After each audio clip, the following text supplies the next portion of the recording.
48,000 करोड़ रुपए, लाखों निवेशकों का पैसा और अब ईडी का ऐसा एक्शन जिसने पूरे पीएसीएल केस को फिर से सुर्खियों में ला दिया है। प्रवर्तन निदेशालय ने जो है दिल्ली में 999 करोड़ 63 लाख रुपीस की 45 बेशकीमती संपत्तियों पर शिकंजा कस दिया है। आंकड़े समझ लीजिए, 999 करोड़। आरोप है कि इन संपत्तियों को उस पैसे से खरीदा गया जो पीएसीएल से जुड़े निवेशकों से जुटाया गया था। लेकिन कहानी सिर्फ इन 45 कंपनियों तक ही सीमित नहीं है, क्योंकि ईडी की ताज़ा कार्रवाई के बाद इस केस में अब तक जो है अटैच की गई संपत्तियों का कुल जो वैल्यू है वो करीब 29,626 करोड़ रुपए पर पहुंच गया है।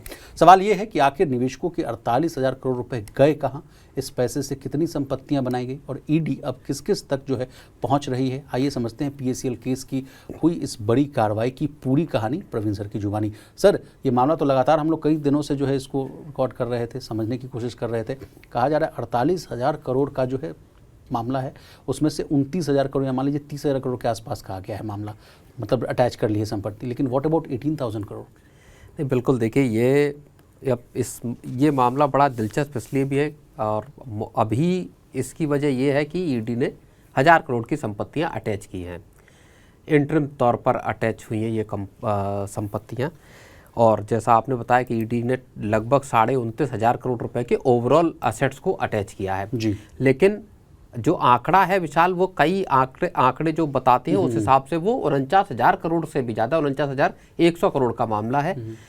5.5 करोड़ से लेकर 5.25 करोड़, बल्कि 5.85 करोड़ इन्वेस्टर से जुड़ा हुआ मामला है। लगभग 6 करोड़ इन्वेस्टर शामिल हैं। और किन रीजन्स के थे बॉस? ये नॉर्थ पूरे देश भर के देश भर के लगभग 6 करोड़ इन्वेस्टर्स ऐसे थे जिनका 49,000 करोड़ रुपए, जिसको एक कलेक्टिव इन्वेस्टमेंट स्कीम जो कहा जाता है CIS, जिसको बहुत सारे लोग पॉन्जी स्कीम या फ्रॉड के तौर पर बताते हैं, उसका ये मामला है। ये मामला ये भी बताता है कि तमाम सेबी की, देखिए निगरानी की बात, मतलब सेबी इस पूरे मामले में बहुत गहराई से है। सेबी ने बहुत इनिशियल डेज से इस चीज़ को रोकने की कोशिश की कि इस फ्रॉड को, इस पूरे जो स्कीम है, कलेक्टिव इन्वेस्टमेंट स्कीम कह लीजिए या पॉन्जी स्कीम कह लीजिए, इसको रोका जाए। लेकिन ये बढ़ता चला गया मामला और 2013 में जब सुप्रीम कोर्ट का डिसीजन आया, तब तक इस स्कीम में 49,500 करोड़ रुपए के आसपास या 49,000 करोड़ रुपए के आसपास की पूंजी ली जा चुकी थी। तकरीबन 6 करोड़ इन्वेस्टर्स ड्यूप किए जा चुके थे, उनका पैसा फंस गया। अब इस पर कार्रवाई हो रही है। एक लंबा मामला है, 1996 से शुरू हुई कंपनी जो गुरवंत एग्रोटेक की विशाल, और ये बताती है कि देश में किस तरह से एक आम इन्वेस्टर को तमाम तरह के जो प्रलोभन, जहाँ से ऊंचा रिटर्न, बड़ी संपत्ति दिलाने, इस तरह के वादों में एक आम आदमी को फंसाया जाता और पैसा उनसे। लेकिन मेरा आपसे यही अंतिम सवाल ये रहेगा सर कि देश की जनता कब तक इन पॉन्जी स्कीम्स में फंसती रहेगी? सर, शारदा चिट फंड को आप देख लीजिए, सहारा जैसे स्कैम्स को आप देख लीजिए, पीएसीएल जैसा मामला देख लीजिए, इसके अलावा तब तमाम इस लिस्ट को, मतलब फहरिस्त ही लंबी है सर। कब तक इस देश की जनता ये सब स्कीम्स में पैसा? मुझे लगता है देखिए, कुछ जो रेगुलेटरी एक्शन है वो टाइमली होते हैं, लेकिन उनकी बात की प्रोसेस जो है वो विशाल ऐसी होती है। और हमने सहारा के मामले में सर अभी तक रिफंड नहीं आया हमारे। हम जो वीडियो बनाते हैं सहारा पर सर, उसका अगर कमेंट सेक्शन आप देख लीजिएगा तो 5-5 हज़ार कमेंट्स रहते हैं। तो अभी यहाँ इस स्कीम में इनकी भी जो पीएसीएल की भी जो कहानी है, उसमें भी रिफंड अभी नहीं मिल पाए। बहुत मीगर अमाउंट, 3-4 हज़ार करोड़ रुपए के ही रिफंड हुए हैं, जबकि मामला पूरा 48 से 49,000 करोड़ रुपए का मामला है।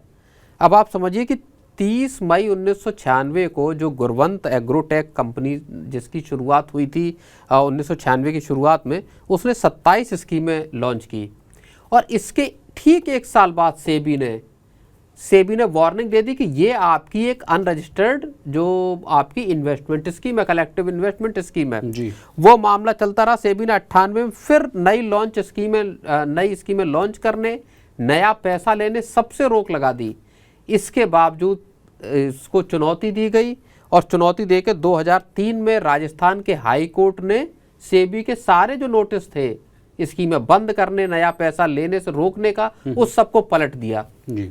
और 2003 के 10 साल बाद विशाल आया सुप्रीम कोर्ट का ऑर्डर 2013 में सुप्रीम कोर्ट ने राजस्थान हाई कोर्ट का फैसला पलटा और कहा कि जितने भी इन्वेस्टर हैं 5.5 करोड़ से ज़्यादा उनका पैसा लौटाया जाए। अब इस 10 साल में ही कंपनी इन अनइंटरप्टेड काम करती रही, पूरा पैसा लिया जाता रहा लोगों से और वो पैसे की रकम बढ़कर इतनी बड़ी पहुंच गई। चलिए अंतिम में मैं यही कहूंगा कि बकरी पालन, पोल्ट्री और इसके अलावा जो कहा जाए कि अगर आप ये स्कीम क्या थी? खरीदनेंगे, जमीन खरीदने के लिए कि आप किस्तों में पैसा दीजिए, आपके नाम पर हम एग्री लैंड खरीदेंगे। सर और कई फिर जगह वो बाद में ये ब्लफ किया प्लॉट जाता मिल है कि जाएगा। बकरी पालन करेंगे, मुर्गा पालन करेंगे, फिशरीज करेंगे, उसके एवज में जो है लोगों से जो है 500-1000 रुपए की जो है रकम ली जाती है और आपके सपने से जो है अपना सपना जो है बनाया जाता है।